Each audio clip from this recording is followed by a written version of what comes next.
What's up, everyone? Paseboli here. We are now in this third game for November 12, 2025 NBA Game Day. Another great Eastern Conference matchup, and this one is between Orlando Magic with a record of 5 wins and 6 losses, going up against the New York Knicks with a record of 7 wins and 3. The game will actually be at 7 o'clock p.m. Eastern Time, so that's going to be 8 o'clock a.m. here in Manila. I am inviting everyone who have not subscribed yet to our YouTube account or YouTube channel, Pasay Baller. Please click on the subscribe button below. At the same time, hit on that bell logo. That way, automatically, you guys will be receiving notifications whenever new videos are uploaded. And by the way, for those who are interested to avail our premium picks or best picks, you can reach us through WhatsApp, Telegram, Viber. Just check out the information that are presented below, and huge discounts await for those who would subscribe for the entire season. Alright, so let's get into the game. The spread, by the way, that is given is minus 4.5. That is, as of right now, as we speak, minus. Actually, it is. Is it still minus 4.5? Let me double check. Just to make sure, right? And you know what? It's now down to minus 3.5. Right? Minus 3.5. And that's given towards the New York Knicks. Right? It's good that I actually checked. Right, so minus 3.5, that's given towards the Knicks. The New York Knicks, by the way, they would have the home court advantage on this, as the game will actually be played in Madison Square Garden. In terms of momentum, we gotta give that to the New York Knicks, as they are actually number 2 in the Eastern Conference as they approach this game with the record of 7 wins and 3 losses, and they are actually having this 5-game winning streak approaching this game. Now, for Orlando Magic, they are also coming off a win with that Portland Trail Blazers game, but they are and they have been, inconsistent. Again, with the record of 5 wins and 6 losses, they are now sitting at number 10 in the Eastern Conference. So, in terms of momentum, we still gotta give that towards the New York Knicks. In terms of fatigue, though, yeah. That's when the Orlando Magic would have an advantage because the New York Knicks would actually play their second game in 2 nights. Now let's go ahead and take a look at health and availability. For Orlando Magic, it's the same issue. Moritz Wagner is out.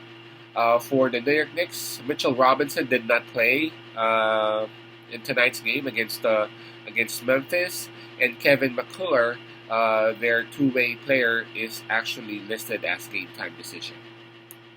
I would have to say that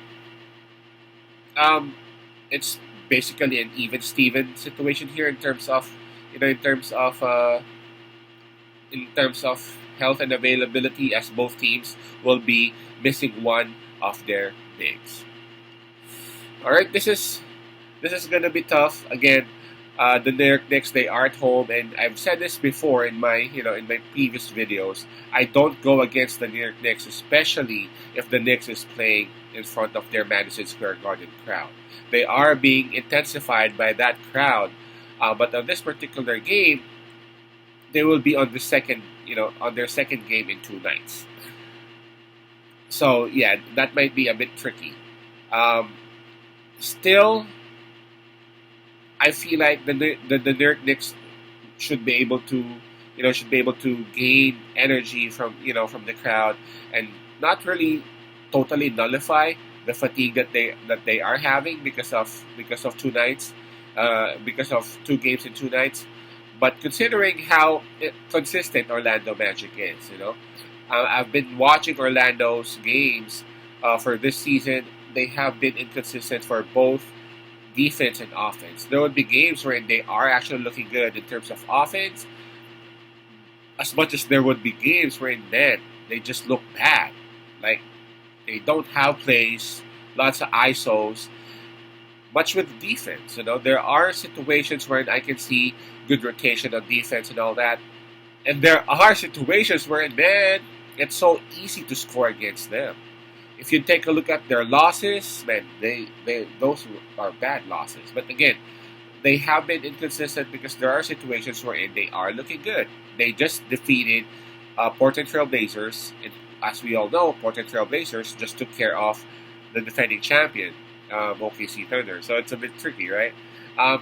But in this one, considering the spread is just minus 3.5. I'm gonna still side with the New York Knicks in here. Their starting unit is basically complete aside from Mitchell Robinson, and I'm gonna side with the momentum that they're having and the home court advantage. I know they must be a bit tired, but aside from that, really, I don't see any advantage that Orlando has over New York, especially right now that the Knicks um, is sitting at the number 2 spot in the Eastern Conference. I'm pretty sure that they would want to, push harder and go and try to get that number 1 spot. My pick would be the New York Knicks minus 3.5. Peace out, pasa love, and God bless.